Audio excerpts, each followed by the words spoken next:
अच्छा बेटा, अब हमने आना है क्वेश्चन नंबर 4 पर, लेकिन उससे पहले आपको कुछ बता दूं कंकरेंट लाइंस के बारे में। पहले भी डिस्कस किया, दोबारा रिवाइज करवा। 3 और मोर लाइंस मतलब 3 या 3 से ज्यादा lines passing through same point, मतलब 3 या 3 से ज्यादा लाइन अगर सेम पॉइंट में से गुजर रहे हैं, पास कर रहे हैं, then the lines are called concurrent lines. ठीक है, 3 or more lines passing through same point are called concurrent lines. For example, मसलन अगर एक लाइन है L1,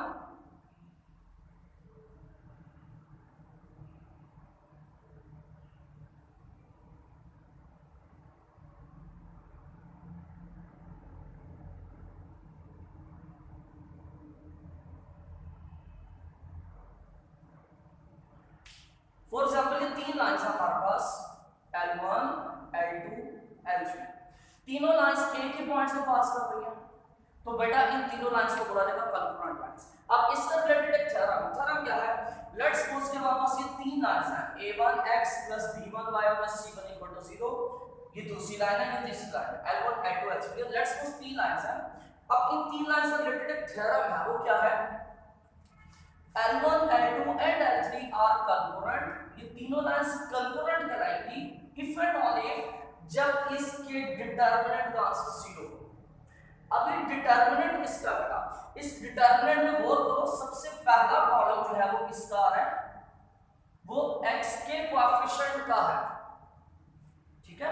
इसमें दूसरा कॉलम किसका आ रहा है, ये y के कोएफिशिएंट का है, तीनों लाइंस का, ठीक है। और इसमें तीसरा कॉलम किसका आ रहा है, वो कांस्टेंट टर्म का है। तो मतलब इनके कोएफिशिएंट्स का डिटरमिनेंट बना लेना, अगर इसका आंसर 0 आ गया तो तीनों लाइंस कंकरेंट होंगी, ठीक है। और अगर तीनों लाइंस कंकरेंट हुए तो डिटरमिनेंट 0 होगा, अगर डिटरमिनेंट 0 आ जाए तो लाइंस कंकरेंट होगा, ठीक हो गया। क्वेश्चन नंबर 4 पर आते हैं, फाइंड कंडीशन दैट, हमने कंडीशन फाइंड करनी है किस चीज के लिए, that the lines are concurrent, ये 3 लाइंस है, हम कह रहे हैं इसके लिए आप एक कंडीशन बना दें जिसके लिए ये तीनों लाइंस कंकरेंट हो, ठीक है। तो बनाते हैं कंडीशन।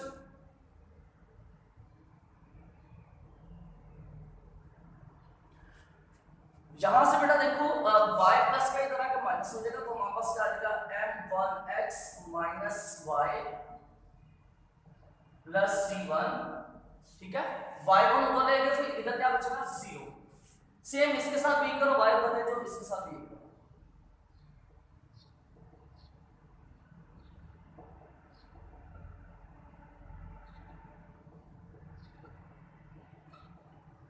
ठीक है। इधर क्या आ जाएगा 0, इधर क्या आ जाएगा 0। अब ये पूरी इक्वेशन किसके इक्वल आ रही है, 0 के, ये भी 0 के, ये भी 0 के, तो इसको फिर हम ऐसे लिख सकते हैं,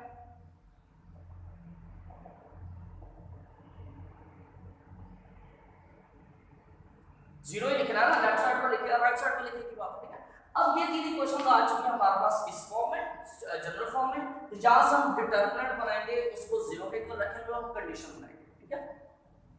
तो किसके लिए कंडीशन चाहिए हमें, कंकरेंट के लिए, तो वही बात करते हैं फॉर कंकरेंट लाइंस,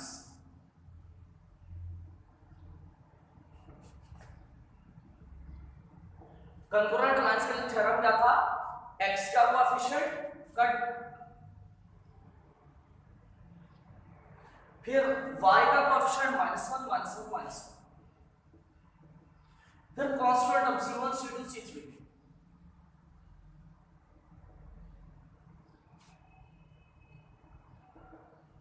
इसका डिटरमिनेंट क्या होगा 0, ठीक हो गया। यहां से हम इसको एक्सपैंड कर लेंगे तो हमारे पास कंडीशन आ जाएगी। अच्छा, अब इसको हम r1 से एक्सपैंड करते हैं, तो कैसे लिखेंगे, फर्स्ट वैल्यू,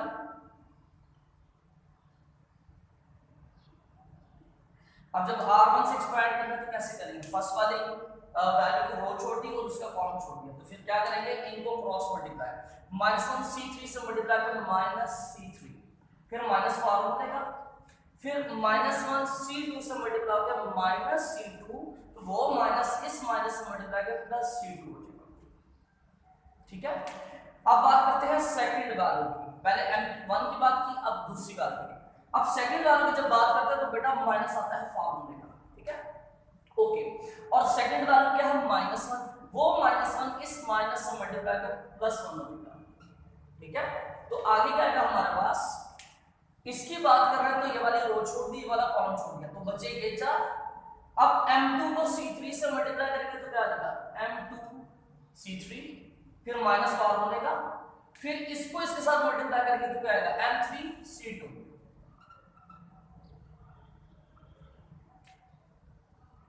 ये भी हो गया। अब लास्ट वाली वैल्यू की बात करते हैं, और लास्ट वाली वैल्यू क्या है c1। अब लास्ट की बात कर रहे हैं तो बेटा इसकी रो छोड़ देंगे, इसका कॉलम छोड़ देना है, इनको मल्टीप्लाई करेंगे तो -1 को m2 से मल्टीप्लाई करेंगे तो -m2, फिर -1 बनेगा, फिर m3 को -1 से मल्टीप्लाई करेंगे तो -m3, वो माइनस इस माइनस से मल्टीप्लाई कर +m3 होगा, इक्वल किसके आ जाएगा 0 के इक्वल आ जाएगा। अच्छा आगे क्या होगा,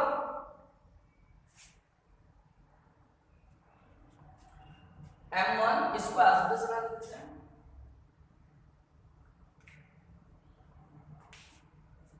प्लस वाली वैल्यू पहले लिख देते हैं, माइनस वाली बाद।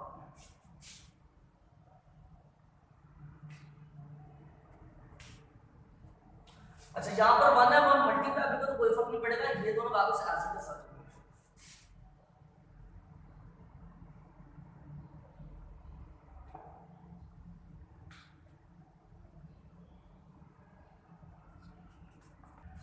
अब आगे ये c1 प्लस का, इसको दोनों से मल्टीप्लाई करो तो प्लस माइनस माइनस,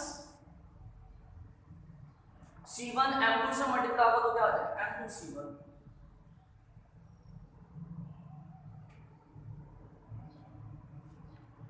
फिर plus plus plus m3 c1,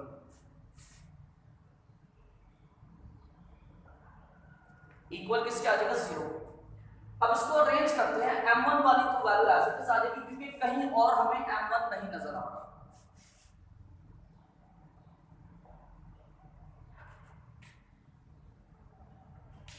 अब बाकी 4 वैल्यूज हैं, इसमें m2 ढूंढते हैं, ये m2 ये भी m2 वैल्यू को इकट्ठा कर देते हैं, m2 वैल्यू।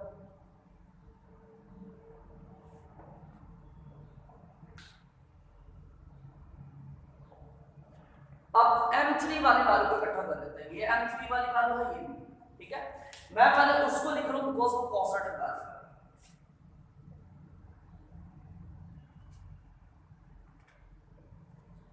ठीक है, उसको लिख लिया। अब ये वाली वैल्यू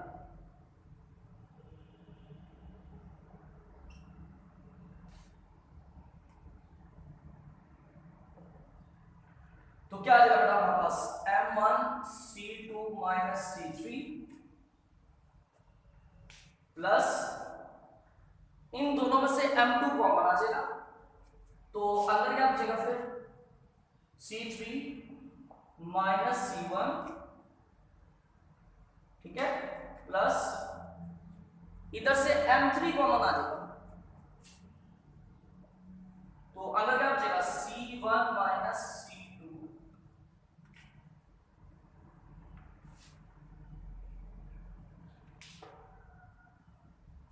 तो ये बेटा जी हमारे पास कंडीशन बन गई है m1 के लिए, m2 m3 तीनों टर्म्स हमने सेपरेट कर दिया, तो ये बेटा आंसर आ गया।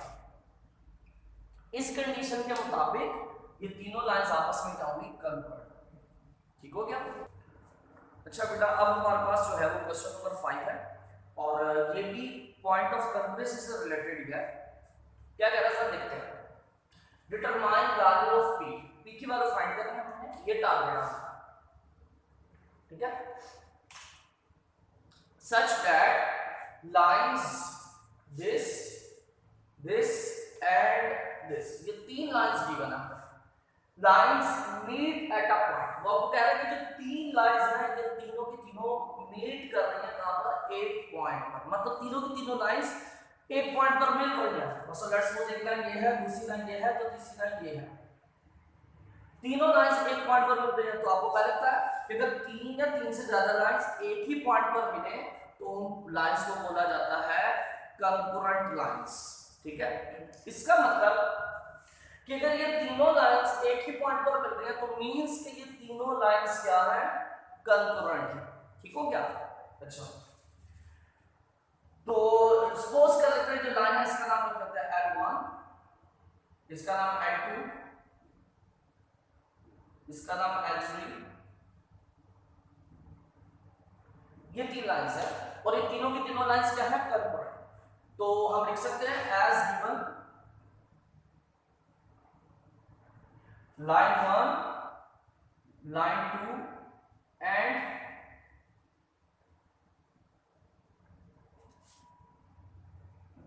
line 3 are concurrent। ठीक है? सो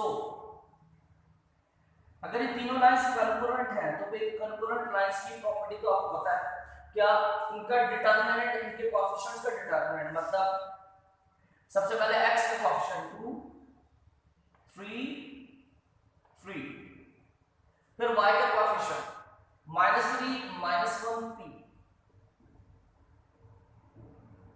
फिर कांस्टेंट -1, -5, 8,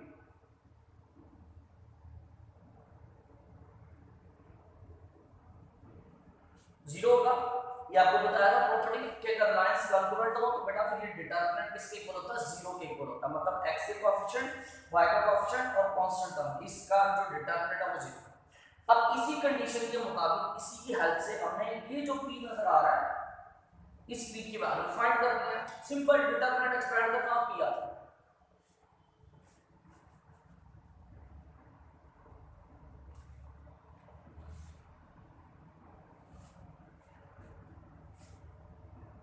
तो डिटरमिनेंट एक्सपेंड करते हैं वही तरीका रो 1 से एक्सपेंड करते हैं। तो रो 1 में सबसे पहला एलिमेंट आ रहा है 2, 2 की बात करते हैं। 2 की बात करेंगे तो बेटा 2 वाली रो छोड़ देते हैं, 2 वाला कॉलम छोड़ देते हैं, ये वैल्यूज बचेंगी। ठीक है?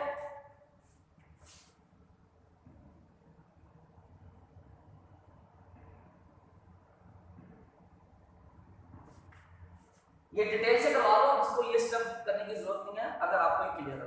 ठीक है? अब सेकंड एलिमेंट की बात करते हैं। याद रखना जब भी सेकंड एलिमेंट की बात करते हैं तो उसके साथ फार्मूले का माइनस आता है। ये फर्स्ट ईयर में चैप्टर 3 में आपको फार्मूला बताया था।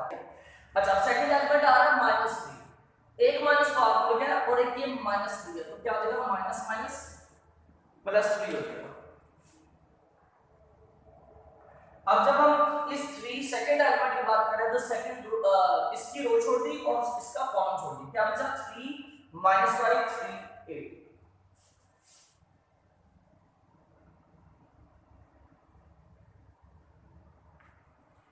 अब लास्ट एलिमेंट की बात करते हैं -1। वैसे तो इसके साथ प्लस आता है लेकिन ये वैल्यू -1 तो माइनस प्लस माइनस हो जाएगा, -1। अब इस एलिमेंट की बात कर रहे हैं तो ये वाली रो छोड़ दी, वाला कॉलम छोड़ दिया, क्या आएगा 3 -1 3p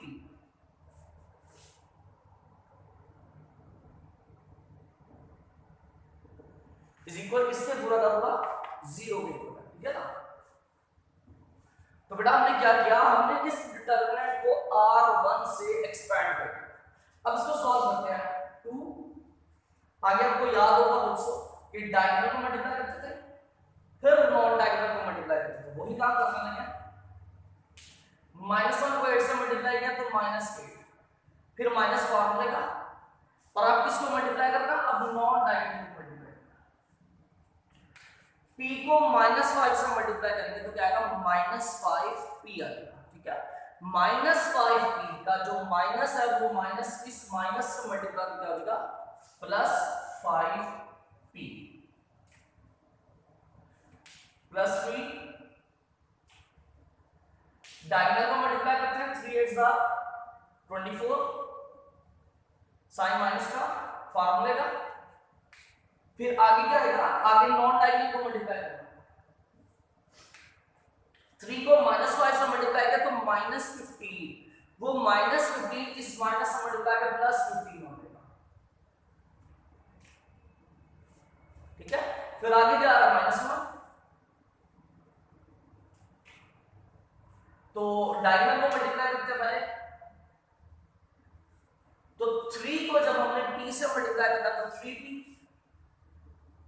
फिर माइनस फार्मूले का, फिर नॉन डायगोनल को मल्टीप्लाई करते हैं। 3 को -1 से मल्टीप्लाई करेंगे तो -3, वो माइनस इस माइनस से मल्टीप्लाई करेंगे +3 इक्वल किसका आ गया 0 के इक्वल आ गया। अब 2 को बेटा अंदर दोनों से मल्टीप्लाई करेंगे कितना आ जाएगा -16 प्लस 2 5 10 ये कितना आएगा 24 में 15 ऐड करें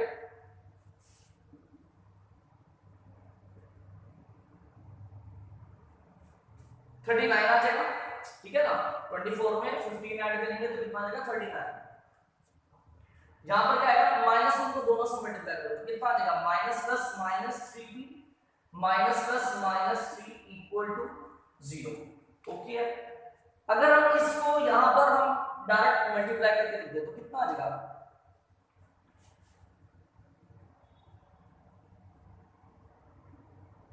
117 आ जाएगा, ठीक है ना। अच्छा अब यहां पर बेटा p वाली वैल्यू को p से सॉल्व करो कितना आ जाएगा ±10 में से 3 का 7p और कांस्टेंट को कांस्टेंट से सॉल्व करो। ये माइनस वाला माइनस से सॉल्व करो और ये प्लस वाले वाला एज इट इज इसको एज इट इज -16 -3 कितना आ जाएगा -90। इनको सब्ट्रैक्ट करने दो कितना आ जाएगा हमारे पास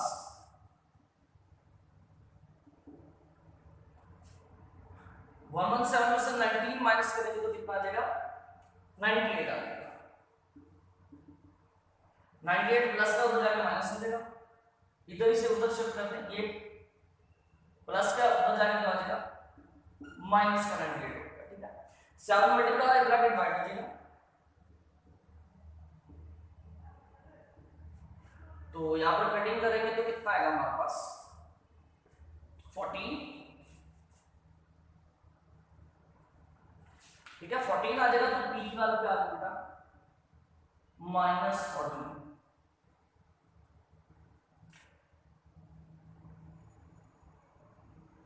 ये आंसर आ गया। तो ये क्वेश्चन भी हमारा कंप्लीट हो गया।